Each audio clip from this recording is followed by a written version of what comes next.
আসসালামু আলাইকুম। আজকের সবথেকে বড় খবর, যে খবরটা নিয়ে পুরো বাংলা তোলপাড় চলছে। পুলিশের সঙ্গে বচসায় আইএসএফ বিধায়ক নওশাদ সিদ্দিকী, রাজনৈতিক মহলে নতুন গুঞ্জন।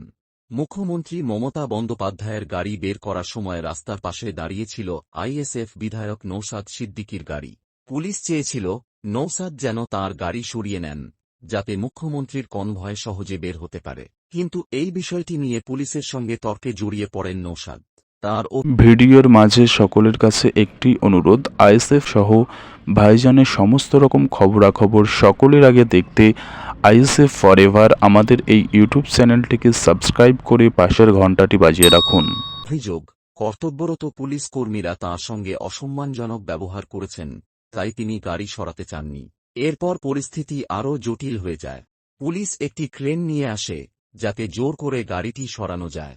এদিকে খবর পেয়ে রাজ্যের মন্ত্রী অরূপ বিশ্বাস ঘটনাস্থলে আসেন এবং নওশাদকে বুঝিয়ে পরিস্থিতি শান্ত করার চেষ্টা করেন। কিন্তু নওশাদ নিজের সিদ্ধান্তে অনড় ছিলেন। শেষ পর্যন্ত পুলিশি উপায় বের করে মুখ্যমন্ত্রীর গাড়ির কনভয় নির্ধারিত সময়ের মধ্যেই বের করে দেয়। কয়েকদিন আগেই নওশাদ সিদ্দিকীর সঙ্গে নবান্নে বৈঠক করেছিলেন মুখ্যমন্ত্রী মমতা বন্দ্যোপাধ্যায়। এরপর ফুরফুরা শরীফে আয়োজিত ইফতার অনুষ্ঠানে মুখ্যমন্ত্রীর উপস্থিতি থাকলেও নওশাদ ও তাঁর দাদা পীরজাদা আব্বাস সিদ্দিকী সেখানে যাননি। এরপর থেকেই রাজনৈতিক মহলে নানা গুঞ্জন শুরু হয়।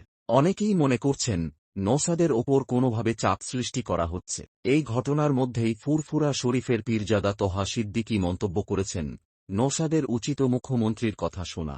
যদি সে মমতা বন্দ্যোপাধ্যায়ের নির্দেশ না মেনে চলে, তাহলে ভবিষ্যতে ভাঙড় বিধানসভা আসনে নওশাদের বিরুদ্ধে ফুরফুরার পীর পরিবারের কাউকে দাঁড় করানো হতে পারে। তোহার এই মন্তব্য ঘিরে রাজনৈতিক মহলে আরও আলোচনা শুরু হয়েছে। অনেকেই বলছেন নওশাদের ওপর সত্যিই চাপ তৈরি করা হচ্ছে। তবে নওশাদ এই মন্তব্যের জবাবে স্পষ্ট ভাষায় বলেছেন, আমি কাউকে মানি না, আমি শুধু উপরওয়ালার উপর বিশ্বাস করি, তিনি যা করবেন সেটাই হবে। নওশাদের এই বক্তব্যের পর বিষয়টি আরও চর্চার কেন্দ্রে চলে এসেছে। এই ঘটনার রাজনৈতিক প্রভাব কতদূর গড়াবে, সেটাই এখন দেখার বিষয়। এই সমস্ত বিষয় নিয়ে আপনাদের কি মতামত অবশ্যই কমেন্ট বক্সে জানান এবং ভিডিওটি একজনকে হলেও শেয়ার করে দিন।